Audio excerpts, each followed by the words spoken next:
Ed here with the Digital Digest, and today I wanted to share my first update on my experience with the Samsung Galaxy Z Fold 3. I'll start off right here at the top by saying this is the best phone ever made, in my opinion. I've owned, or at least used, every generation of the Fold. The Fold 2 has been my daily driver since launch, a fantastic device, and this is a solid improvement. Now, beyond saying that it's the best phone ever made, I will say if you own the Z Fold 2, I don't know that you necessarily have to upgrade to the Z Fold 3 because the core improvements may not amount to a different experience for most users. And that's because they really amount to three things, in my opinion. Number one, water resistance. Now, I did still take calls with this phone when it was raining, but yes, I would not bring it near a pool, a beach, anything like that. It doesn't hurt that we were going through a pandemic, so it's not like I was doing much of that anyway, and we still are, but that's number one. Number two is S Pen support, which as a long time, in fact, basically through my whole life, a Note user, this was one of the core elements missing from this top-of-the-line Galaxy product, was that if this is the most powerful phone that Samsung makes, and it's replacing the Note in their most powerful position in their pyramid of devices, we need to have pen input. They accomplished that. It's fantastic. Granted, I wish it also worked with the new front display. It does not. That to me is a slight miss, and I'll get to that a little bit later.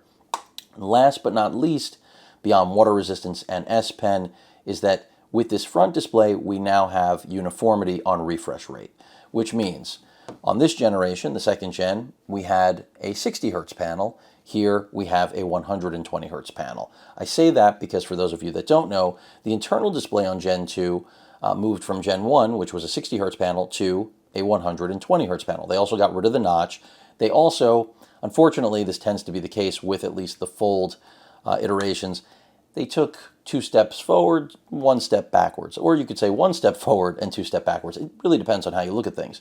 And I say that because the Gen 1 Fold, they had the kitchen sink in there. It was the most powerful and dynamic device they ever made. Best cameras of any Samsung phone, the best internal storage. It was a 0.5 terabyte. And then customer feedback rolled in. And essentially what they did was they said, okay, instead of trying to geek this device out, we've got to make it look sexy. And they did that. They increased the size of the front display to 6.2 inches from the 4-inch range, which I think was critical, but they left this at 60 hertz. And then the internal display, they made a full 7.6 inch, got rid of the notch, but they took away some of that camera prowess and gave us a single 10 megapixel selfie camera with a cutout, which was cleaner, and I think it was totally fine. Where I felt they kind of, or not kind of, really went backwards, was downgrading the cameras on the back. And again, not the top of their camera class in a device that is supposed to epitomize Samsung's technological prowess. And of course, they stepped us down from 512 to 256 with no other options, no storage expansion. So, here in Gen 3, a little bit of the same. Now we have, as I've mentioned, water resistance that didn't exist here or in Gen 1. That's fantastic. Pen input, which just about makes this a perfect device for me. And then, of course, the refresh rate here now being uniform, which it wasn't in this generation, is big. Now, if the pen input and the refresh rate and water resistance don't amount to much for you personally, then there's no reason to upgrade because performance is nearly identical. Yes, this has the latest and greatest software, and it makes a difference, but I wouldn't make the argument that it's enough to pull you away from the Gen 2 Fold if you don't care enough about those three elements. The other thing they changed, and this is one of those steps backwards, the 10 megapixel cutout, the pinhole, is now an under-screen camera. And right now it blends in, and this is exactly what Samsung is looking for. It's kind of hard to see, even in person. I'm looking at it now, and I see a little pixelated swatch in the leaves right there of that palm tree. And this is the, I feel like, ideal situation that Samsung's looking for, where you're going to look at it and say, well, they were able to go from a notch to a pinhole to nearly making it blend in. And that is their goal. So I think they accomplished that to some degree. But then when you open up something like a browser or different apps, that's when all of a sudden you either have a straight up pinhole, or it just presents pixelated, dots that are trying to blend in with whatever color scheme it's matching. And that may annoy you. I mean, I think it accomplishes a cleaner look. Unfortunately, it did it at the expense of downgrading the camera. And that's where, again, it reminds me of the transition from Gen 1 to Gen 2. So instead of the 10 megapixel shooter we have here on the interior, this is now 4 megapixels. And that's something I cannot argue in favor of. This is a near perfect device. That's one area that, again, we went backwards. I'm glad that we now have the 512 gig option, which is what I picked up without any hesitation, because after all, this is a computer in your pocket. Let's not kid ourselves. 256 is fine for most users, but if you're like me, you want as much storage as possible since this cannot be expanded. I think what they did here with the camera array, the module, much cleaner. This is what it should have been in Gen 2. And again, this is kind of the theme, right? Gen 1 was amazing. Gen 2 made everyone say, this is what Gen 1 should have been. And now with Gen 3, kind of the same thing. This is what Gen 2 should have been. Water resistance, S Pen, cleaner camera array, well, except for that under screen camera on the interior 7.6-inch panel.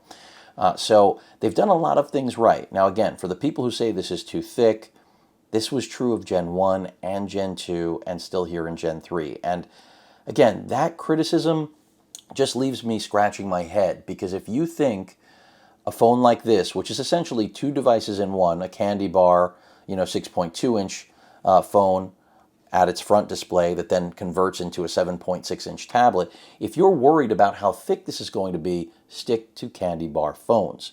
I feel like when reviewers out there, and I won't name names, focus on the thickness and the fact that this is a challenge to fit in a pocket, they've lost sight of reviewing the product. Because what they're doing is saying whether or not they personally find it practical. And don't get me wrong, I do that all the time. But if you don't personally find the Fold practical for your own day-to-day uses, that doesn't mean there isn't a market for it. And so this idea that it has to become paper thin and smaller all around and lighter, yes, in a fantasy world, that would be great. But we live in reality. And in reality, right now, there's no way for that to happen. When that time comes, that will be a different story. Now, to what I think is realistic to critique on this, I wish that the S Pen worked with this front display. I mean, part of what they did here was make the experience that wasn't uniform on Gen 2 uniform here in Gen 3 now that we have matching refresh rates. However, this does come at the expense of battery life, because the battery did shrink a little bit. We went from 4,500 milliamp hours to 4,400. Some people will say, ooh, that's the no, it's not the reason the battery life got worse. It's the high refresh rate now being on both displays. Okay, that's very obvious. Brightness is also a little bit higher on this phone than it is on Gen 2, and of course forget about Gen 1. The hinge is also a little bit stiffer, so I would say build quality overall definitely more robust, especially when you take into account that the phone got lighter. You still have the crease, it's visible, you can feel it with the pen if you press really hard, which I don't recommend doing, but the beauty of this is that now the ultimate power user device from Samsung has the feature that we had always hoped it would, which is the ability to be a note-taking device. And to me, it was strange that Sammy didn't try to incorporate this, but it's not that strange when you think about that it just wasn't physically possible in that first generation, and that's what we're dealing with. So it's one of those things, again, you could size this, obviously, operate this in split screen. This is a multitasking device all the way. So if you don't plan on really utilizing this for multitasking, it's probably not right for you. But the inking experience on here is great. You can go with the S Pen Pro. It's $100. I don't recommend it because I don't personally need it. And this does accomplish what I want, because that's just a Bluetooth version of this that also allows you to do what note users are accustomed to, like myself, which is if you use the pen for, controlling the camera or air command gestures, that's what you can do. I personally think that all we really need here is actual pen input, and we now have it, and it works beautifully. And because of the design of this, excuse my chicken scratch, you don't feel that transition over the Fold, even though you can feel it with your finger. It's just the design of the tip of this pen. It, basically presses in so that this way you don't actually feel the fold. So now something that I always missed and hoped for is here. So for me, this completes an experience that was, I don't want to say incomplete, but as, again, a multi-generation note user, I just always said, come on, give me a pen for this thing already. The water resistance was a bonus because I didn't know if they could pull that off. So now having that confidence that I didn't before is big. And I already, a lot of people baby this device. I didn't baby it. I mean, again, I did not take it near a pool or a beach, as I said earlier, but it was my daily driver. I used it for everything, and it served me well. Great device. Great overall experience for everything. But this is better, especially because now the front display has a matched experience, which should have been the case in Gen 2. So, the reason we cannot use the pen on the front is because it's not the same material. Here we have glass, and on the interior we have a different form of foldable glass. And that is the reason this is not recognizable. Now, I wish Samsung could address that, and guess what? I would wager that probably will be something they address in Gen 4, because as I've made mention, that tends to be the case with this device, is that each generation they bring us a feature that we feel like should have been there before. So that's what I'm thinking. Now let's talk about the flip cover case, because this is a controversial case because, well, it's great and horrible all at the same time. Great because it gives you a place to put the pen. Horrible because it's $80 and its functionality is pretty mediocre. I say that because in a week of use, it already has deformed a little bit. Right now it's behaving, but a lot of times when I close it, it ends up sitting like that. And that means the screen is on, it's wasting battery, and if I don't go and do that, we have an issue. That's number one. Number two is that, well, from a protection standpoint, it's mediocre. Also, when you have the device open, some people like this flap. They feel like it's a great way to hold the phone. I'm actually irked by it. If something's going to bulk up the device, and I don't mean the spine holding the pen, but I mean the actual footprint, because while I won't complain about this device being too thick or heavy, I still want to fit it in my pocket, like all those reviewers who just hate folding devices. Or at least they want a folding device of their fantasy, which I live in reality, so I'm sticking to what we've got to work with. And by the way, the flip is fantastic too. I owned and used that as a daily driver, and that is more practical for people who are not power users. And that's probably what iPhone, whatever, will copy eventually. Apple will make a knockoff of that and pretend it's something new. But that, I digress. The premise here is that with this case, the big miss is that this, in my opinion, should have given us a transparency like so many flip cases of the past so that we could see, text messages, notifications, even the time. It's just a miss. And then the other thing is not giving us kickstand capability. Now, not everybody will care about this, but I'm one of those people that part of the beauty of having this tablet in my pocket is if I pull it out, I could do this. Don't do this. I'm doing this to show this is how close they were to possibly giving us a kickstand, but they just were like, we're not spending the extra 10 cents. And that's not acceptable. Don't do that, by the way, what I just did, because it will fall. This is not really holding the phone up. They could have given us a way to do this. They've made a million cases like this where it holds up the device. Why they chose not to do it here, I don't know. It seems like the phone wasn't rushed, but this case I feel like they threw together 15 minutes before launch. And it's just, build quality is not special. And for $80, what you're really paying for is the S Pen. And again, I don't need the Bluetooth connectivity. I don't need the shutter control or the air gestures. So I'm perfectly happy with this. Now, how could they improve upon this device? Well, let's go back to Gen 1. Let's get the best cameras Samsung has to offer. Let's make it that if we're going to have the trade-off of the under-screen camera, we don't give up quality, because I don't dislike what they've done here. Some people are really pissed off by it. I'm not one of them, but I'm not okay with giving up the quality. That rubs me the wrong way. It reminds me of the cutting corners to make more money that, well, I'm not a fan of that with any manufacturer.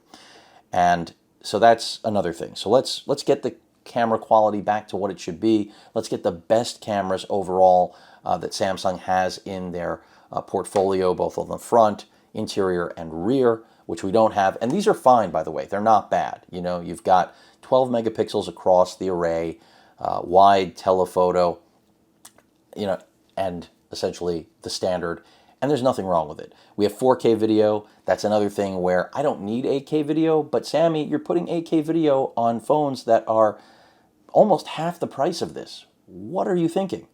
I cannot condone that sort of behavior.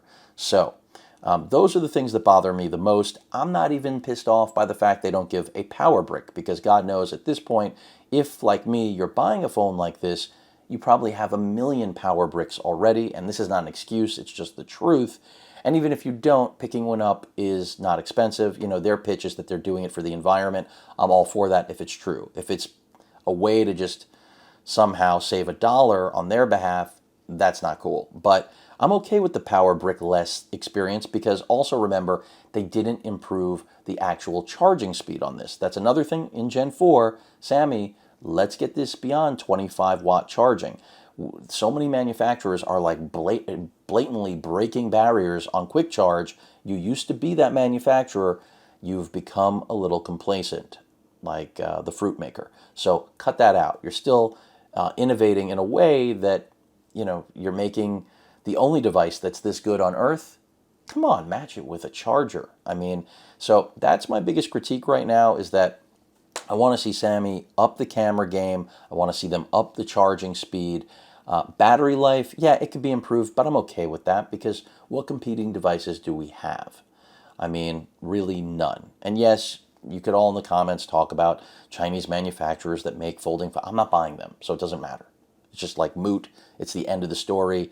This is the only folding device that I'm really interested in. The Flip is the other, but I would never pick the Flip over this phone. However, I know so many people that the Flip is better for, and that's because it's the wide adoption, more aggressively priced device that will comfortably fit in the pocket of just about everyone, or purse of everyone, and it isn't heavy, and it's really compact. It's the opposite of this design. It's a small phone that gets larger, as opposed to a large phone that gets larger. So it's the complete opposite goal of this, and it's not meant to be a power user device like this. No S Pen input. You know, those are the things we have to think of. And I just think that Sammy's done a great job. There's always room for improvement, but ironically, the things that need to be improved are still the same ones from Gen 1 and Gen 2. Well, really Gen 2. So, is it worth it to upgrade from the Fold 2 to the Fold 3? Again, if you don't care about pen input, I wouldn't.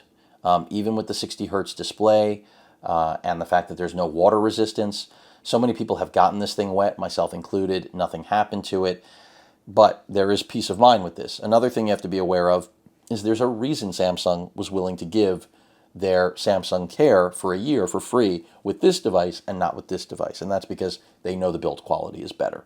So that could be a reason, but I imagine that the Fold 2 is going to get some heavy discounting, and if that happens, this is going to be hard to pass up if you don't want to spend a small fortune on this. Now, Sammy's done a good job with trade-in values. My Note 9, I'm going to give up because I now have a Note here. They're giving me $450 for that. It also has a ½ terabyte, which tells you why I'm pissed off about that ½ terabyte of internal storage. I mean, that phone is generations old, and it has a ½ terabyte. And the cameras on it are still good. Not as good as this, but almost as good. And that, again, reminds you that they've pushed the technology out there with the folding capability, but not when it comes to the basic stuff. So, other people can complain until they're blue in the face about how big it is. Yes, it will challenge your pockets, no question. But if, like me, you've become accustomed to it, there is no going back. Once you've had the Fold and you actually enjoy it, you're never going to look at a candy bar phone again and be like, yeah, I could do that. No, it's not going to happen. It's just not anywhere near as dynamic because it doesn't have two identities. It has one. And there's nothing wrong with that. You know, a good old candy bar is exactly that. But here you have a hybrid that isn't a one-trick pony. It's really two devices in one. And that has always been something I knew would eventually come. And now it's been realized in a way here in Gen 3 that, of course, we had all hoped for in Gen 1 or Gen 2. So kudos to Sammy for doing everything that they've done. They're only going to be copied, the highest form of flattery, of course. It's going to happen, whether it's Apple or, insert any Chinese manufacturer, they're going to do it. I'm waiting for the folding tablets to come because that's the next thing. I would love to see a 15 or 16-inch panel that folds down. So for all the people who think this is too big, your mind probably just exploded. But I think there is a market for that. And I'll leave, even though this is only supposed to be an update, because I will have real final thoughts, even though it may seem like it. The crease can go away, folks. I mentioned this in my preview of this device. Lenovo's X1 Fold, there's no crease. It disappears. So it can be done. And that has pen input. That's how I knew pen input was coming. I mean, if Lenovo could pull it off, well, there was no excuse for Sammy. And, Lenovo does own Motorola, so who knows? Maybe they'll step up to the plate and they will make something that has all the features and the polish that Sammy is still trying each generation to add while still making a profit on these devices. And everyone out there who thinks it's too expensive, I get it. It's laptop priced, but flagship phones are all $1,000 and up. And this is basically two devices in one. So it's, to me, easily justified. Plus, tell me a device in your life that you use more than your smartphone. I mean, this gets more use than anything else in my repertoire. Even more than my laptop, desktop, any camera. I mean, this gets the most use of anything in my technological world. So if there's any device I could ever justify spending this kind of coin on, it's this guy right here. Now, do I think it needs to be updated every single year? No, I think this can last 2 years. Just like initially, I did not think that I would make the jump. And I'm pretty convinced, but still slightly on the fence. Slightly. But I am leaning towards keeping this phone. I'm running out of time too. I have less than a week. But that pretty much rounds out my update. Longer than I expected to give you. Hopefully I shed some light on what I think is actually valuable in this third gen. They're both great devices. That's why if the Gen 2 Fold ends up becoming a steal, I would grab it. And I wouldn't be holding my breath about what Microsoft is going to do with their refresh of the Duo. I mean, the first gen Duo was a stinky turd. It was cool looking, but just practicality. You want to talk about something that didn't make the mark? I mean, it just didn't. So for all of, again, the people out there who are like, make it thinner, make it lighter. Well, Microsoft did that, and how did that work out? And that's not a folding device either, right? It was a prototype that shouldn't have come to market, in my opinion. If you could pick it up for $400 or $500 on sale, that's a different story. But over $1,000 for that, $1,250, $1,350, no thank you. So, I mean, I reviewed it. It was innovative, but I wouldn't recommend it to anyone. Hopefully in Gen 2, Microsoft does something that people will actually want to buy and that will make me think about whether or not this is the best device of its kind, even though that still won't be a folding device. But I highly doubt it. Microsoft is playing a game that they're just not in. And if you know their history with phones, you know it's not their strong suit. So, Sammy, keep on doing what you're doing. I like it, but, I'm not there yet. In the next few days, I'll probably have maybe not few, maybe 4 days, I'll have a full review and the final decision on whether or not everything I've described in this video was enough to get me to commit and basically not forget about my Fold, but at least pass it on to a lucky family member. But that rounds things out, slightly smaller battery, better displays, brighter displays, S Pen, water resistance. The under screen camera is a meh, but sometimes it's, nice, like on the home screen. And same amount of RAM, the processor's a little bit faster, but not a complete game changer. But again, the software, which I didn't do a walkthrough on today, is an improvement. We still have some apps that don't, transition well from the front to the interior. That's going to remain. But Sammy's doing a great job at making most apps tablet friendly, which is another big plus to this. For all the Apple users out there who are always saying, Android just, the tablets, the apps just aren't scaled properly. I hear you. So does Samsung. And they know for this phone to succeed, they've got to make the One UI 3 really leverage all apps in a tablet-esque capacity. And they are doing that. So really love this device. I will have to see whether or not it does replace my current daily driver. any questions or comments, please feel free to post them. Hit that like button, and as usual, please feel free to subscribe, and please stay safe.